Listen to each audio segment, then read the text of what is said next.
Today is the last tournament round that I'll likely play when I'm living in Colorado. I'm playing the inaugural Beaver Fall Classic, and this is the second round. First round, I just want to play by myself, and I didn't play super well. I shot 3 over, about 961 rated, so I'm 9 back going into today's round. I do have the caddies who've been with me the longest or the most tournaments in Colorado on the bag today for the final round. It's a beautiful day out. Course is really tough. You guys saw the practice round in the last video.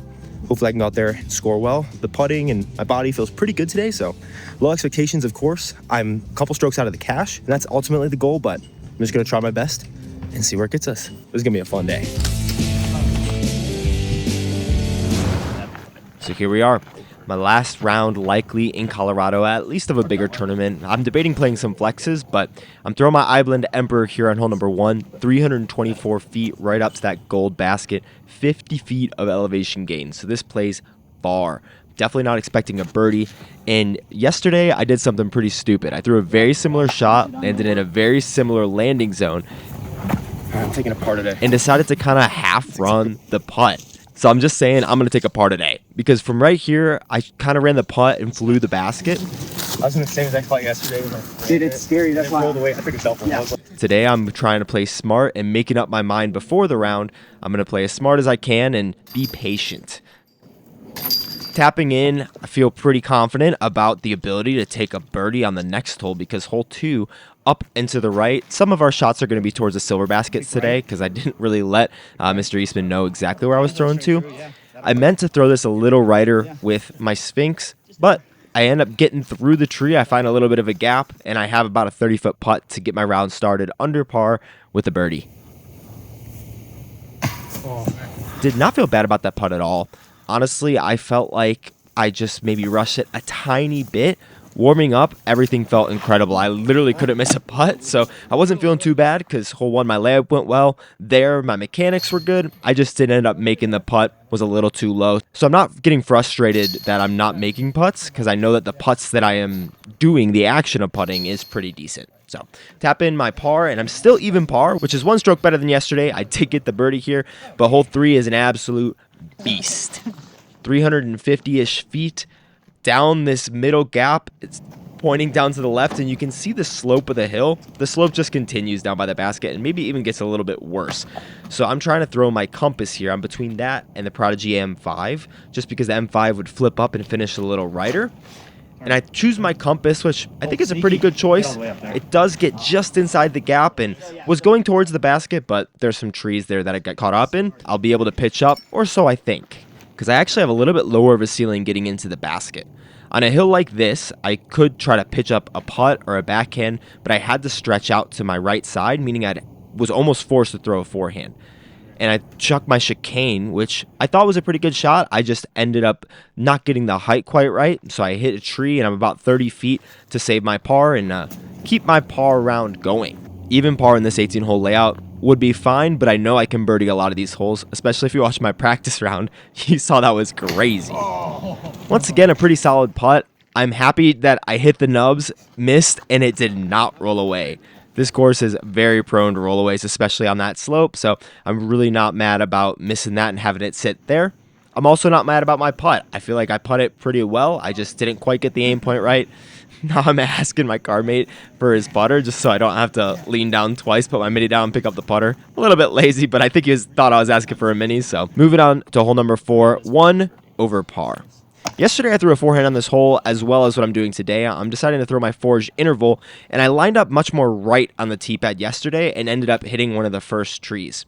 Here with the interval, I'm telling myself I just want to miss to the right, because I ended up double bogeying this hole, and I throw it a little bit inside. It was a little too inside, so now I can either pitch up a backhand. You can see the basket perched there on that mound, or I could throw a forehand and try to get into this bowl that's right before the basket, which is ultimately what I'm trying to do.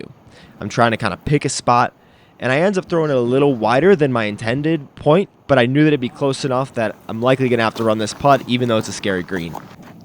And this is where I think the mental change of trying to be much more process-oriented than results-oriented is very helpful. Because I'm stepping up to this putt with that wind that you see, and I am not confident. I knew that I was putting the disc well, I just wasn't making it. So I stepped up with full confidence and ended up hearting that. A little scary putt, but I'm really happy to take a par from the position that I was in off the tee. Putter's been feeling good, just haven't been making them. exactly what I said. Putter's been feeling good, just haven't been making them. And hole 5 here is one of the more kind of gimmicky poke and hope holes on the course. Luckily, that doesn't count as a stroke, but I pushed my excess out of the way, and I'm deciding to go with my broadbird. I threw this pretty well yesterday. I just hit a tree down the fairway. I'm trying to pull this left to right through the gap, and I just kind of missed the gap. Hit the first available, and I kick straight left right into that wood pile. So I'm having to stand inside of it, and I'm looking, and there's like nothing. You can maybe look to the left, and there's a couple gaps you can poke through. I'm still about 280 feet from the basket, and it looks to me like, since I don't really have a great backhand stance, I'd much rather be facing this gap as I'm throwing, and it's going to be a forehand roller. It looks like it goes pretty well with the shape, and I throw this almost as good as I can. There's a wind pushing from right to left, so it's going to flip the roller faster, and so maybe if there wasn't that wind to get closer, but I end up only about 45 feet from the basket, and I'm really, really happy with that scramble. Again, we got a little bit of a left to right wind, which, because I have to straddle out and get around this first leaning tree, it's going to make it a very high and hyzered putt, because the wind just kind of got to push it down instead of letting it push to the left. So I'm trying to give this plenty of height. Good run on it. And I really liked it. Again, the putter's been feeling good. I'm just not having the easiest putts to make, so I know that if I eventually give myself some opportunities for birdie or even easier pars, I'll be able to take them. But I have just outside the bullseye here, 15 feet. Pretty simple cleanup, especially with how my putter is feeling today, and I'm able to use that putt to build confidence. I'm not super parked, so I get to practice my reps, and we move into a hole that definitely could be a birdie. The basket's about 320 feet. Whatever Udis says is what's in the bottom left-hand corner right now. I should probably be looking at my phone, but I'm not as I'm filming this commentary. I have my Sphinx in hand because we have a little bit of a tailwind. So I was like, oh, sweet. The wind is going to help keep it straight. And then I end up throwing way too much hyzer. And I noticed that's a mistake that I make, that it might be something that you recognize in your game. Sometimes I double correct. If there's a tailwind, I change discs. So instead of throwing my broadbird, I'm going to throw my Sphinx. But then instead of throwing my Sphinx like I would throw the broadbird if there wasn't a tailwind, I end up throwing it on even more hyzer. So I throw it as if there was no wind, even though I'm correcting for the wind. So it's kind of a double correction, and I end up doing that a lot of times. So I don't know if there's a mental cue or something that I can figure out to help me not worry about that. Luckily, I do throw a pretty good shot with my MD5. And get pretty close. The ground is really dry, which is nice because I hit probably about 30 feet shorter than this, but I'm left with another confidence builder putt. I pushed that one a little bit to the right, but I'm pretty happy with getting up and down for a par there. I'm keeping it relatively clean, even though I have taken a couple bogeys. The play feels good. I just haven't given myself opportunities yet. Hole 7. This is kind of going to be a fun hole because Mr. Eastman accidentally was in slow-mo mode. So that's what we're going to be commentating over right now. This is the hole that if you watch my practice round, I got my first ever eagle on. And in that practice round, I was like, oh, sweet. This is going to sate my desire for going for eagle. But we had a left to right wind, and even though my throws weren't feeling crispy, I was like, maybe this will open me up. Not the smartest decision, but I knew if I overturned it, even if I pulled it into the Mando tree, I would be able to have an opportunity to get up and down more likely than not. And pull it I do in all of its 120 FPS glory. It hits the ground here and gets the slowest roll forward, and it actually winds me up in a relatively solid position to throw a forehand to the basket over the OB because the wind is pushing left to right. Obviously, you don't want to shank it into the tree, and I probably could have just got a birdie, but I think one of the flaws in my game is sometimes making worse decisions if I feel like I'm running out of time. We're on hole 7, I'm 2 over par, I'm trying to make cash and just play the best I can. A birdie would be really helpful with that.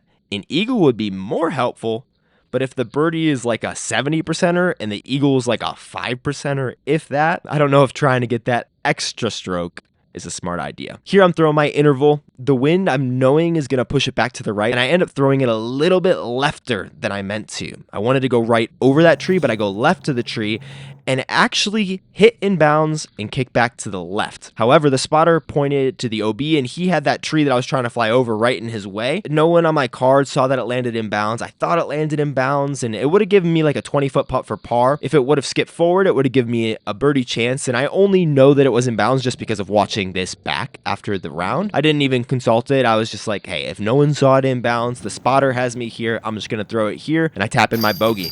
Here we have a massive right to left wind on this beautiful hole 8. I threw one of the best shots of my life on this hole. It was like a 20th shot when I was playing with Lucas in the practice round. And luckily I throw this disc really nose down. My card mates were kind of surprised that my disc didn't lift up to the left like a couple other discs before me did. I was bottom of the box here as I got a bogey on the probably easiest birdie hole on the course, one of the two. Throw it nose down, knowing that if I'm pushing down the hill, the wind's going to have a harder time getting under the flight plate.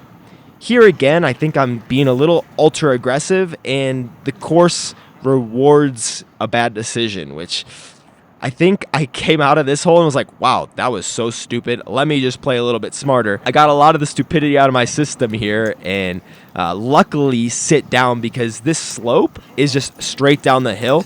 I was 20 feet closer in round 1, thought it was a tailwind, thought I threw a perfect putt, hit the band, and rolled all the way down the hill and had to pitch up for a bogey. So I'm very grateful that I can tap in just edge of bullseye for a par, and I'm 3 over par through 8 holes. Definitely not the pace that I want to be on, but honestly, I'm staying much more patient than I have before. And moving on to hole 9, I'm still thinking, let's just throw the best shot and try to birdie. We have a pretty ripping right to left tailwind here, and so instead of throwing to the left of these aspen, the white trees that you can see in the right side of the frame, I decided to throw over them because I know if I just kind of rip it hard, I tend to pull on hyzer anyways. I can be a little pulley with my shot and kind of loosen up the body a little bit. And I end up throwing what I thought was a perfect shot, but it gets caught up by the one tree by the basket, kicks down, and once again, I'm right in the logs. Actually, my disc looked like a fin. It was pretty cool. I did throw a pretty decent shot though, so I'm still close enough, about 30 feet, to try to make the putt. Trying to find my footing, and one of the things I realized on these slopey courses, especially during round 1, is you just need to make sure that your footing is stable. Take a couple extra seconds, be patient, and you make putts. So I was really happy to get my first birdie of the round on hole 9. Making a pretty solid putt. The putter still has been feeling good. I just hadn't been giving myself opportunities. And before this round, it was pretty easy for me to just think about the round as a whole, whether it's good or bad, or I'm playing well, or I'm playing bad. But I was able to stay a little more patient this round because I was thinking about the aspects of my play. My putting has felt good. So I stepped up to that putt super confident instead of thinking, man, I'm 3 over par. I'm playing bad. And that mental shift was really helpful. Hole 10 here, I'm taking the Lucas line from the practice round. I threw it pretty decent during the first round, but I did not tell Mr. Eastman where I was going, so I didn't think the wind pushed it at all. It was supposed to. It was a right to left wind, but I think I just didn't expose the flight plate as much as I wanted to, but I actually wound up in a really good spot. I'm about 45 feet from the basket going up the hill, and contrary to what I just said on the last hole, I didn't really take that advice. I found some pretty good footing with my right foot, but my left foot, you could see I'm basically on my toe. So I don't think I'm getting the force transfer that I need to throw a really solid putt. I could have taken a little extra time and found some stability in that foot because it ends up getting pushed off to the left. Not mad about it at all. This is a hole that you'd like to birdie, but not the easiest birdie in the world, so I'm staying patient and taking my par. One of the things that I love about this layout is Beaver Ranch is typically a 21-hole course, but we're only playing 18. We skip the next 2, which are not bad holes, but they're basically straight down and straight up, and we go to this hole, hole 13. I'm throwing my Sphinx on a forehand because it's uphill, and you want to basically hit the top of the hill and kind of just skitter down. I ended up throwing pretty good. It was not quite as flat out of my hand as I meant to throw it, but I think I threw the right disc because the miss put me pretty close to the basket. And again, I'm stepping up, starting to get a little more nervous about the putter, but I'm trying to find some solid footing and end up throwing a great putt. The other hole to get from 21 to 18 that we skip is not quite skipped, but we're going to play hole 19, 220s basket with Amando. That'll be a pretty interesting par 4. Everything is just so slopey, though, as you're seeing. And we're moving into another hole that I eagled in the practice round. It's way up to the left, about 430 feet, par 4. There's a big time left gap, or you can try to go up the middle with something that's going to fly mostly straight and then get some fade. I decided to throw my Iblin Emperor on a touch of a hyzer to flip it, and I pull it a little bit right.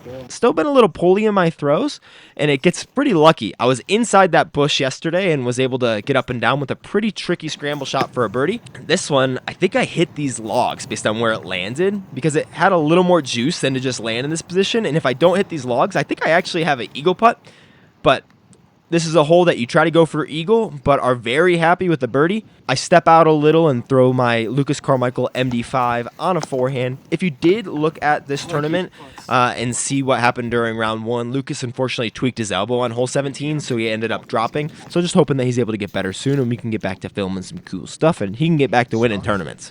MD5 shot was great because I was able to land it at the grade of the hill and have it skip right up to the basket, tap in my birdie, and that's 3 through 4 after hole 9, and I'm back to even par. And I didn't even realize that until I was walking back. I was really staying present better than I have before, and that was the realization moment right there. Just got one circle 2 miss. Everything else is really tidy. This next hole's crazy. So it was fun to realize that rather than be stressing about the score. This hole, though, we have a little bit of a left-to-right wind, and I don't want to finish right. You got to hit this double mando. It's 445 feet. I thought that my Ibland Emperor would flip a little more, but I think I threw it a little too high just looking at the trajectory out of my hand. I was a little worried it could skip OB left. Great distance. I just didn't want to bogey this hole or worse, and a par I'm very happy with. I wanted to make sure it landed flat because it was pretty sloped. So if it landed on hyzer, it could get up and roll or go behind the tree, and that tree is very thick, as you can see. It's very hard to have a putt. So pretty solid layup, tap in. We got 5 holes to play. I know that 1,000 rated is a couple under. I kind of let that thought come into my head and then try not to really think much at all. Shout out to Mr. Eastman. He's great at filming these. He gets really good composition and shots, and that's the only shot he missed because he was also taking scores. So I end up throwing a really great shot with my watt and make a birdie putt. The putting has felt really good so far. Only a couple misses on hole 2 and 3 from just edge of circle, and even those felt great. So I know that if I'm putting myself close, I'm giving myself good opportunities. But this next hole is very hard to put yourself close. It's a very tricky 330-foot shot up and to the right.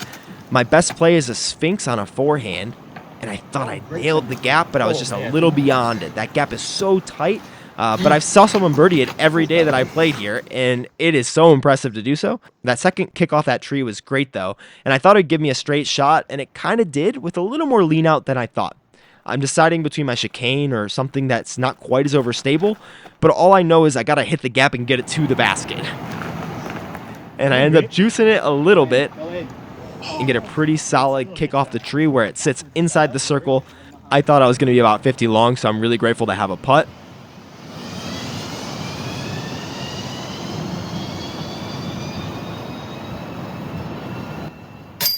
Took my time plenty there because a putt like that is super important. Good momentum putt right there. I make that putt. I maintain some confidence going into the final couple of holes. I miss that putt. I start to think, oh man, maybe I can't shoot under par. And that's not necessarily ideal, but I think it's real. And so I knew that that putt was extra important. I took some extra time.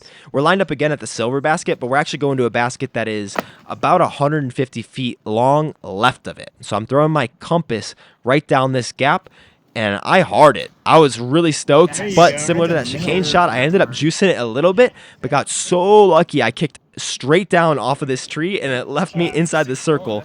And now I'm starting to get a little bit scared of the putter. I'm 1 under par at this point. The score is a little in my head. I'm doing everything I can to just like blank my mind and not think about it at all. Just think, oh, it's another putt. Oh, and I did not think I made that until it was in the basket. I thought it was low the whole way. Luckily, it's just high enough. I'm a couple under. I know that I got a pretty good score. I haven't checked score to see if I'm in the cash or not, so I'm going to try to play the last couple of holes pretty well, knowing that 17 is a much easier birdie than 18. I'm debating between a forehand with my interval or a backhand with my Sphinx, and I decided to try to pull the Sphinx through the gap. We have to go basically straight from where we are and then directly to the right. The shot comes out much higher than I anticipated. Kicks off a tree, though, and I get a very lucky kick to the right. I thought it was going to put me in the ideal landing zone, but it's just a little short of that, and it's going to force a backhand instead of a forehand. During round 1, I ended up throwing a great shot with my Sphinx to give myself a birdie from a forehand just by where those small trees are to my left. Unfortunately, though, I'm throwing basically straight in line with where Erlen and I are to the right, but I have to go around the Mando. I'm debating between the Ibland Emperor on a forehand, but I know that I could hit the Mando or pull it, and it's much safer to make sure that I make a lot of progress with a backhand.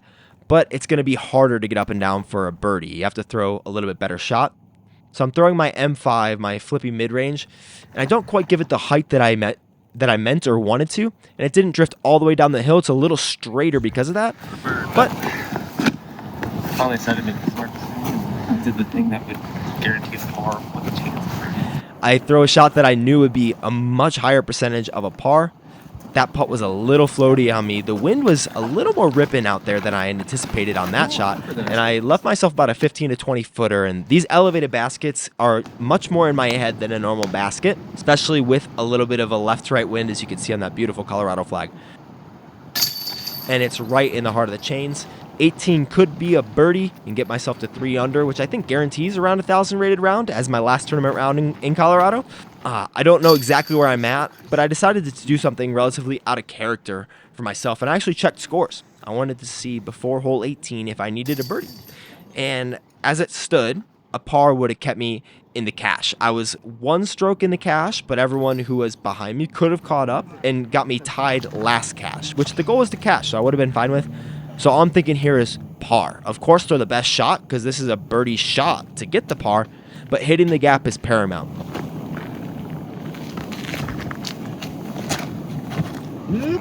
You can see in my form there I was a little bit more compact with my hyzer.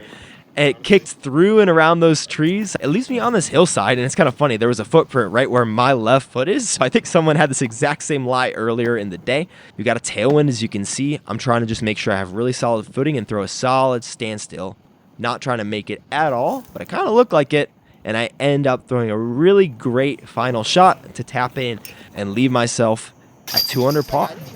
Honestly, an incredible finish to my Denver tournament experience while I'm living here. I feel like I was able to work on some of the mindset things that have really held me back before, and was able to stay in it and be so much less emotional about these rounds than I ever have been before. Took a lot of time off from playing tournaments, but I'm excited to really get back into it in full force after I do make the move. And I was really happy that at the end of this experience, I can leave Colorado on 1,001 rated round. One kind of fun thing is Erlen and Graceland, the Eastmans who were able to caddy for me. We first met at the Trash Panda cleanup day that I did, maybe 2023, a little bit after moving to town, back when I still had the long hair, so it was definitely 2023. And then they caddied for me for the first time during the second round when I got one of the craziest tournament aces that I've ever gotten at How the West Was Won round 2. Didn't end up playing the best during that round, but it's cool to see just like how much they've grown. Now everyone's taller than me, but this was from today. So big shout out to the crew who put on the Beaver Ranch Fall Classic, and big shout out to Noah Baker for taking it down. He shot an incredible